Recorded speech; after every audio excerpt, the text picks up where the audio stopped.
Operation सिंदूर घडल्यानंतरही ज्यांना लंडनची गुलाबी थंडी सोडावीशी वाटली नाही, मुंबईत यावंसं वाटलं नाही, ज्यात आपल्या राज्यातले आणि मुंबईतीलही काही लोकांना जीव गमवावा लागला, त्या उबाठावाल्यांनी या ऑपरेशन सिंदूर विषयावर फार काय बोलूच नाही.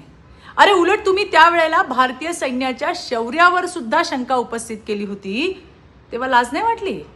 आणि काय हो उबाठा, जेव्हा तिथे धर्म विचारून मारलं गेलं, गोळ्या घातल्या गेल्या, त्यावर तुम्ही काय भूमिका घेतली?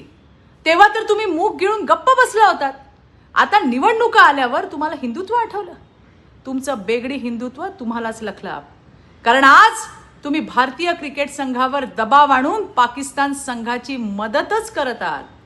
पाकिस्तानच्या भूमीत खेळणार नाही किंवा पाकिस्तानला सुद्धा भारतात खेळू देणार नाही, पण जागतिक पातळीवरील स्पर्धेत आपला भारत मागे सुद्धा राहणार नाही, ही आपली भारताची भूमिका आहे. सैनिकांवर अविश्वास दाखवणारे हे ढोंगी आता हे आंदोलन करून भारतीय क्रिकेट संघाचं खच्चीकरणच करतायत. जनाब उबाठा आणि त्यांच्या घरगड्याने ही नौटंकी आता थांबवावी.